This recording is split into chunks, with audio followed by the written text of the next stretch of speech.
그래서 기도 응답, 축복을 받게 하는 것입니다. 그런데 땅에서 매별이면, 땅에서 원수 맺고 용서하지 않고 범죄하고 하나님과 다 다쳐버리면 이 하늘의 축복이 오지 않는다. 땅에서 다 풀어버리면 하늘에서도 축복의 문을 활짝 풀고 열어주어서 다 응답해 주신다, 그런 뜻이에요. 그러니까 이 땅에서 다 풀어야 해요. 사람끼리 다 풀리고 사람끼리 원수 맺는 것이 없고 용서하고 또 하나님과 막히지 않아야 돼요. 할렐루야. 그런데 우리 믿는 사람이 죄를 지면 하나님과 막혀가지고 이 하늘에서 문을 열어주지 않으니까 축복 응답이 없는 것입니다. 그래서 이 땅에서 천국문이 열려서 구원도 받고 하나님께 기도 응답도 받고 축복을 받으려면 죄 있는 사람은 회개하고 막힌 죄의 담이 없어져야 되는 것입니다. 그래서 시편 66편 18절에 보면 내가 나의 마음에 죄악을 품었다면 주께서 들어요 안 들어요? 예배도 안 받아들이고 기도도 듣지 않는다는. 그러니까 이 예배 장소에 딱 와서는 먼저 회개하면서 다 뭐 남편과 아내 이웃과 다 원수면과 다 용서하고 풀어버려야 하나님이 예배도 받으시고 기도도 응답해 주시는 겁니다. 내가 나의 마음에 죄악을 품었다면 주께서 듣지 아니하시리라. 그러니까 예배 드릴 때 기도할 때 다 죄를 회개하고 깨끗한 상태에서 이렇게 하나님께 기도하고 예배 드릴 때 하나님이 응답해 주십니다. 그 다음에 이사야 59장에 보면 여호와의 손이 짧아 구원하지 못하심도 아니요 귀가 둔하여 듣지 못하심도 아니라 오직 너희 죄악이 너희와 너희 하나님 사이를 갈라놓았고 너희 죄가 그의 얼굴을 가려서 너희에게서 듣지 않으시게 함이니라. 그러니까 이 죄를 회개하고 깨끗하게 사는 것이 얼마나 자기에게 유익하고 평안하고 형통한지 모릅니다. 요셉이 종살이 했지만 감옥에 들어갔지만 잘 될 수 있는 것은 하나님이 함께 하시니까. 요셉은 죄를 안 지었어요. 죄질 상황에서도 그 자리를 뜨고 이런 죄를 지지 않고 깨끗하게 하나님을 섬기니까 하나님이 어디에 있든지 이렇게 도와주게 됐습니다. 그래서 우리가 이 마음에 나쁜 마음을 품지 말고 악한 마음을 품지 말고 선한 마음을 품을 때 직장에서든지 가정에서 어디에든지 하나님이 함께해서 나를 잘 되게 하고 내 주위에 있는 가족들로 잘 될 수 있도록 축복해 주시는 것입니다. 이 죄 문제가 해결이 돼요. 그래서 이 그릇을 쓸 때 뭐 금그릇, 은그릇 다 있는데 어떤 것을 쓰는 거요? 깨끗한 거. 누가 뭘 준다고 하면 뭐 나무 그릇이 있어도 깨끗해야 거기다 주지. 금그릇이 있는데 거기 먼지 있는 데다 뭘 받아버리면 쓰지도 못하잖아요. 좋은 것 주거든. 깨끗해. 우리 마음 그릇이 깨끗해야 돼. 그래서 그런 사람은 누구를 보는 거예요? 하나님을 본다. 마태복음 5장에 마음이 청결한 자는 누구를 봐요? 하나님을 볼 것이요. 하나님을 만난다, 그런 뜻이에요. 하나님이 함께해서 복을 주신다. 깨끗한 사람. 오늘날 뭐 막 그 매세금 타잖아요. 교회 막 부흥시키고 막 10,000명, 100,000명 모여도 나중에 다 이제 성도들 돈 착취하고 돈 떼어먹고 여자관도 복잡한 사람 재판 다 고소해가지고 걸려가지고 감옥에 가 있는 유명한 목사들 많아요. 얼마나 수치스럽고 천한 모습으로 감옥 생활 지금 하고 있습니까? 깨끗해야 됩니다. 아멘. 깨끗하다. 그래서 디모데 후서 거기 보면 바울이 디모데에게 야, 큰 교회 작은 교회 다 거기 사람들이 있는데 하나님은 누구를 쓰느냐? 깨끗한 사람을 쓰신다. 큰 집에는 금그릇 은그릇뿐 아니라 나무그릇 질그릇도 있어. 귀하게 쓰는 것도 있고 선하게 쓰는 것도 있나니. 큰 교회 가면 뭐 화장실 청소하는 사람도 있고 뭐 식당에서 쓰레기 치는 사람 여러 사람들 다 있죠. 성가대 막 노래하는 사람 다 있는데 그러므로 누구든지 이런 것에서 자기를 깨끗하게 하면 귀히 쓰는 것이 돼요. 거룩하고 주인의 쓰심에 합당하며 모든 선한 일에 준비함이 되리라. 아멘. 어디서든지 깨끗한 사람을 쓰시는 겁니다. 우리 하나님이 깨끗한 공무원들도 부정한 것이 드러나면 옷 벗어야 돼요. 그냥 감옥에 가야 돼요. 은행 직원들 막 몰래 막 그 남의 그 통장들 계좌들 자기 뭐 30억 200억 도둑 지르는 사람들 있죠. 나중에 드러나가지고 다 감옥에 가잖아요. 하나님 앞에 깨끗해. 왜 그러느냐? 우리 예수님이 죄 있는 사람은 지옥 가니까 보혈의 피로 피값으로 죄를 용서해 줬기 때문에 예수 믿는 사람은 다시는 가서 죄를 지면 안 돼. 그러니까 38년 된 환자를 예수님이 치료해 주시고 성전에서 만났죠. 바리새인들은 누가 너를 고쳐주었냐 하니까 그 사람은 잘 모른다고 그러는데 성전에 가니까 성전에 누가 있어요? 거기도 예수님이 거기 있었어요. 그래서 그 사람이 성전에서 이렇게 만나니까 예수님이 너 누가 많이 핍박을 하지? 너를 고쳐준 내가 바로 그리스도 메시아다. 그러면서 예수님이 더 심한 것이 생기지 않게 다시는 죄를 범치 말라. 이렇게 권면해 주었어요. 요한복음 8장에 보면 간음하다가 현장에서 잡혔죠. 율법에 하면 돌로 쳐 죽이라 했는데 바리새인들이 끌고 와서 이 사람 어떻게 해야 됩니까? 돌로 쳐 죽이라고 모세는 했는데 예수님 어떻게 할 겁니까? 예수님은 살리러 온 거 아니에요? 죽이러 온 것이 아니고 너희 중에 죄 없는 자가 돌을 던지라 하니까 다 양심에 찔려가지고 죄가 다 있잖아요. 하나님의 말씀에 비춰보면 죄 없는 사람이 없어요. 다 죄가 드러납니다. 그러니까 돌을 놓고 다 도망가 버렸는데 누구만 남았어요? 예수님하고 그 간음하다 잡힌 여인만 남았어요. 근데 예수님은 용서해 주는 사람이에요. 회개하면 나도 너를 정죄하지 아니하노니 가서 다시는 그런 죄를 범치 말라. 수치스럽고 다 하나님께 징계를 받으니까 그렇게 권면해 주셨어요. 그 말씀은 우리들에게 하시는 말씀입니다. 그래서 우리들이 신앙생활을 잘해서 우리가 이 땅에서 이제 목숨을 잃었을 때 그 영이 천국에 갈 것인가 지옥에 갈 것인가는 그 심판은 예수님이 하시는 거예요. 근데 잘 믿음 생활한 사람은 천국 문을 활짝 열고 어서 내게로 오라 해서 사도 요한이 영이 천국 문이 열려서 하늘 보자 올라온 것처럼 우리가 천국 문이 열렸을 때 구원을 받고 하늘에 올라갈 수가 있는 것입니다. 오직 천국 문은 길이요 진리요 생명이신 예수님을 믿는 사람에게 천국 열쇠를 주시고 천국 문이 열리는 것입니다. 할렐루야. 그래서 하늘 문이 열려가지고 이제 그런 체험을 한 사람들이 덜어 있어요. 이 스데반 집사가 이제 복음을 전하다가 돌 맞아 순교했죠.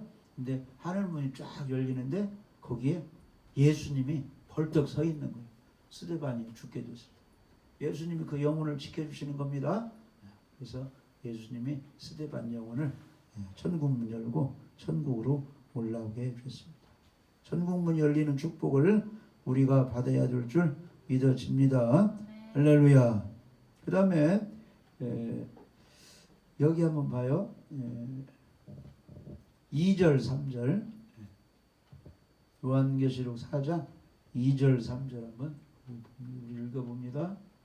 요한계시록 4장 2절 3절 내가 곧 성령에 감동되었더니 보라 하늘에 보좌를 베풀었고 왕이 앉아있으려면 의자가 있어야겠죠. 보좌를 베풀어 그 보좌 위에 앉으신 이가 있는데 앉으신 이의 모양이 벽옥과 홍보석 같고 또 무지개가 있어 보좌에 둘렸는데 그 모양이 녹보석 같더라. 휘황찬란한 보석으로 다 꾸며진 모습이 그 보좌 중앙에 앉아있는데 그분이 하나님 아버지시. 하나님 아버지는 형상이 없습니다. 근데 그 빛으로 변하지 않는 보석 같은 그런 그 보좌에 둘렀는데 그 모양이 녹보석 같다. 쉽게 말하면 어둡지 않고 빛으로 빛나는 보석 같은 그 모양의 하나님이 계신다는 것입니다. 쉽게 말하면 천국은 어둠이 죄가 없고 빛으로 가득 찬 곳이 천국입니다. 그래서 우리가 이 땅에서 주님을 섬길 때 죄 가운데 어둠 가운데 있으면 안 되고 빛이신 예수님, 말씀이신 예수님을 받아서 우리가 빛든 삶을 살아야 된다는 것이. 죄진 사람은 어둠 속에서 숨어 있고, 죄진 사람 얼굴 빛이 어두워요. 막 울그락불그락 하면서 죄진 사람. 그런데 깨끗한 사람은 마음이 평안하고 성령으로 충만한 사람은 얼굴이 환히 빛나게 되는 것입니다. 그래서 변화산에서 베드로하고 요한이 예수님을 보게 됐는데 예수님의 얼굴이 희어져 가지고 광채가 난다 그랬어요. 예수님께 생명이 있기 때문에, 빛이 있기 때문에. 그래서 예수님 믿는 사람 우리들도 빛으로 가득 차서 얼굴에 광채가 나고 평화로운 모습으로 신앙생활을 해야 되는 것입니다. 천국은 빛이 있는 곳입니다. 어둠이 없습니다. 그래서 우리들 염려 근심이 있으면 사단이 역사하는 거예요.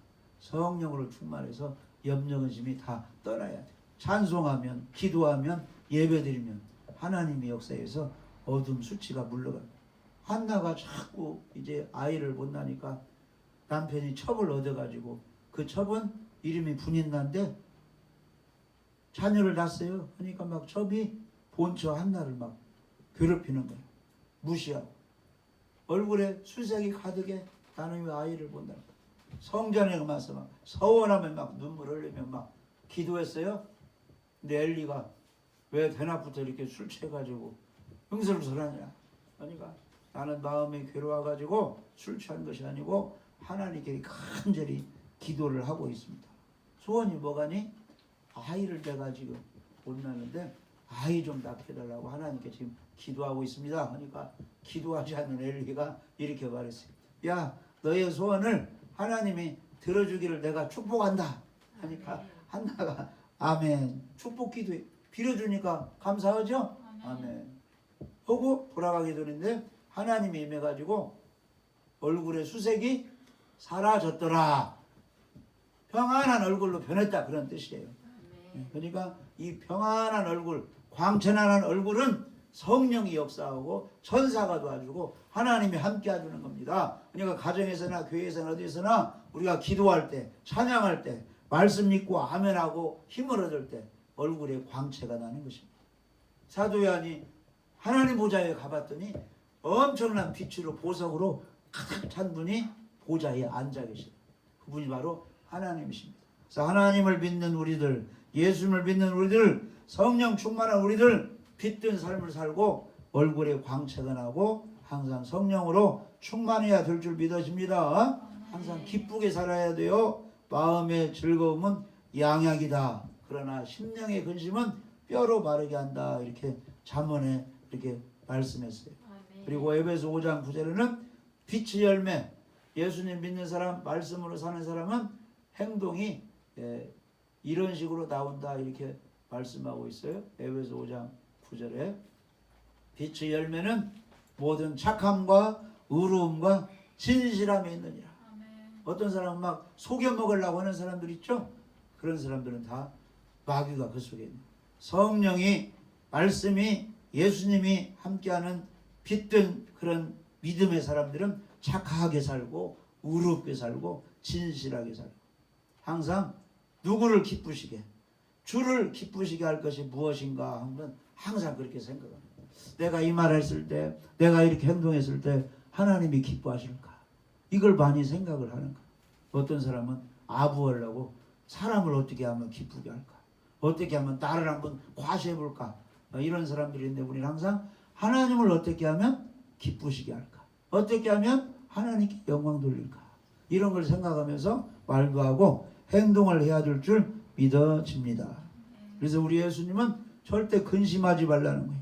요한복음 14장에 너희는 마음에 근심하지 말라. 하나님을 믿으니 또 나를 믿으라. 내 아버지 집에 거할 곳이 많이 있도다. 그러니까 염려 근심하지 말고 믿으면서 예배드리면서 기도하라는 거예요. 그러면 염려 근심이 물러가고 다 하나님이 도와주겠다는 것입니다. 사도 바울은 빌립보 감옥에서 빌립보 교인들에게 편지를 보내면서 빌립보서 4장 4절에서 7절까지 이렇게 기뻐하라고 이렇게 말씀하고, 자기는 지금 감옥에 갇히면서도 이 빌립보에 있는 교인들에게 이렇게 지금 권면하고 있어요. 사도 바울이 주 안에서 항상 기뻐하라. 내가 다시 말하노니 기뻐하라. 너의 관용을 모든 사람이 알거라.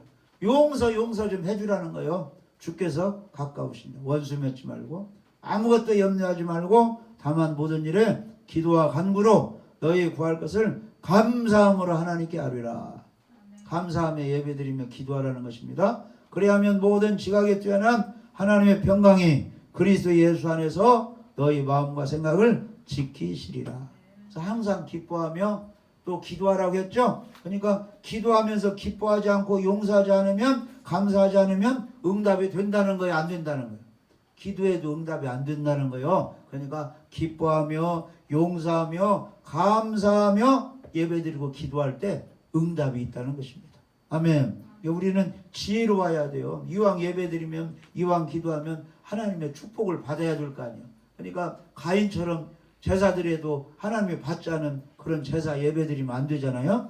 아벨처럼 예배가 상달돼야죠. 그러니까 이왕 기도하면서 이왕 예배드리면서 할렐루야. 따라서 해봐요. 기뻐하며 예배드립시다.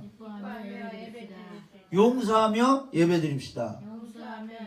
감사하며 예배드립시다. 그래야 예배가 상달되고 기도가 응답된다. 그러니까 주 안에서 항상 기뻐하고 너희 용서를 좀 알게 하라는 거예요. 저 사람한테 한번 걸리면 그냥 평생 그냥 그 나를 원수시하고 대적한다 이렇게 하면 안 되잖아요. 저 사람은 내가 잘못해도 용서를 잘해주는 사람이야. 그래서 서로 이제 화해하고 편안하게 대할 수 있잖아요. 우리가 그런 사람이 되어야 됩니다. 그래서 우리의 능력 힘은 하나님을 기쁘시게 하고 하나님께 예배드리고 기도하는 것 찬양하는 걸로 기뻐할 때 그 사람에게 하나님이 함께해서 능력을 주신다는 것입니다. 자, 느헤미야 8장 10절 한번 여기 화면 찾아보시면 예배드리는 것을 기뻐하고 기도하는 것을 기뻐하고 그 다음에 찬양하는 것 하나님을 섬기는 걸로 봉사하는 걸로 기뻐할 때 그 사람에게 그런 능력이 임한다. 왜냐 하나님이 도와주십니까. 느헤미야가 또 그들에게 이르기를 너희는 가서 살찐 것을 먹고 단 것을 마시되 준비하지 못한 자에게는 나누어 주라. 이날이 뭐냐면 사람들이 모여서 예배드리고 제사하는 날이에요. 우리 주의 성일이니 성일이라는 것은 하나님을 거룩하게 하는 그런 이제 예배의 날이라 그런 뜻이에요. 근심하지 말라. 그러니까 구약에 제사 드릴 때 신약에 와서 예배 드릴 때 근심하고 염려하지 말라는 거요. 여호와로 인하여 기뻐하는 것이 너희의 힘이니라. 그러니까 예배 드릴 때 기도할 때 성경 읽으면서 집에서나 어디서나 예배 장소에서 찬양하며 막 예배 드리는 걸로 기도하는 걸로 막 기뻐할 때 성령의 역사에서 능력을 주니까 힘이 드는데 염려 근심하면 마귀가 찾아와 가지고 아무런 능력이 없다는 거예요. 그러니까 막 기뻐하고 즐거워하세요. 예배 드릴 때 기도할 때 성경 읽을 때 봉사할 때 할렐루야. 그러면 성령이 천사가 오기 때문에 능력이 임하는 거예요. 그러니까 여호와를 앙망하고 그 넘어질고 자빠질지라도 그 하나님만 바라보면 여호와를 앙망하는 사람에게 독수리 날개 올라가지 새힘 능력을 주신다 그런 뜻이에요. 그러니까 항상 이 하나님의 일을 하는 것에 대해서는 기뻐하고 감사하시기 바랍니다. 몇 해 동안 얼마나 피곤합니까? 세상 일을. 그러니까 주일 이렇게 빨간 글씨를 쉴 때 교회 와서 예배 드릴 때 기뻐하세요.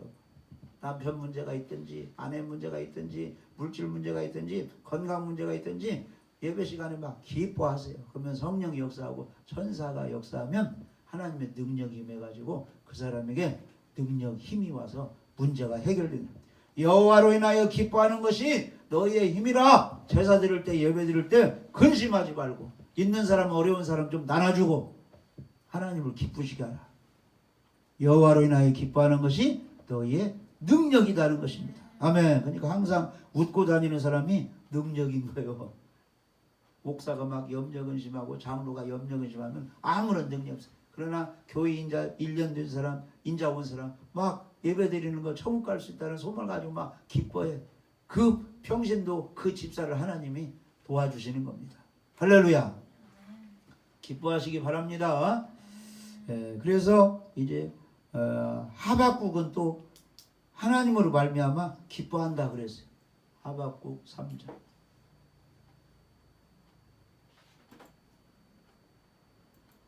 17절. 비록 무화과나무가 무성하지 못하며 포도나무에 열매가 없으며 감람나무에 소출이 없으며 밭에 먹을 것이 없으며 우리의 양이 없으며 외양간에 소가 없을지라도 나는 여호와로 말미암아 즐거워하며 나의 구원의 하나님으로 말미암아 기뻐하리로다. 아멘. 아멘. 그러면서 주 여호와는 나의 힘이시라. 나의 발을 사슴과 같게 하사 나를 나의 높은 곳으로 다니게 하시리니 이 노래는 지휘하는 사람들을 위해 내 숨에 맞춘 것입니다. 그러니까 하나님으로 인하여 농사가 잘 안 되고 자녀가 어렵고 여러 가지 어려움이라도 하나님이 나를 구하는 걸로 하나님을 하여 기뻐하게 되면 하나님의 능력을 주셔서 나의 발을 높은 곳으로 올려서 모든 문제를 해결해 주신다는 그런 것입니다. 할렐루야. 아무튼 천국은 빛으로 보석으로 가득 차게 있는 곳이 천국입니다. 할렐루야. 우리 마음이 지금 하나님 나라가 임했습니다. 천국이 임했습니다. 지상에서 믿는 우리 예수 믿는 사람들 기쁘고 즐겁게 환하게 죄를 벗어버리고 기쁘게 환하게 살아야 됩니다. 그래서 로마서 14장 17절 여기 보면은 우리 믿는 사람에게는 하나님 나라가 임했는데 하나님의 나라는 먹는 것 마시는 것이 아니요 오직 성령 안에 있는 의와 평강과 희락이라. 그러니까 교회 다니는 사람 가정 모든 생활 속에 그 사람에게는 의로움이 있고 평강이 있고 기쁨이 있으면 거기에 예수님 천국이 임한 것이라는 것입니다. 그래서 디모데후서 14장 18절에 보면 이로써 그리스도를 섬기는 자는 하나님을 기쁘시게 하며 사람에게도 칭찬을 받느니라. 아멘. 그래서 반드시 이제 우리는 천국 문이 열려서 천국에 들어가야 되고 천국은 보석으로 꾸며지고 빛으로 하나 장식된 것이 천국이기 때문에 우리를 신앙생활을 항상 빛으로 아름답게 항상 열매 맺으면서 이렇게 살아야 될 줄 믿어집니다. 예수님이 계신 곳은 모두 아름답고 평화롭고 사랑이 가득하고 행복하고 기뻐하는 곳이 바로 주님이 계신 그런 천국입니다. 우리 마음속에 예수님 모시고 항상 천국 문이 열릴 수 있는 그런 복음을 믿는 믿음을 가지고 기쁘고 즐겁게 의롭게 살 때 항상 우리 하나님이 함께 해주시고 도와줄 줄 믿어집니다. 할렐루야.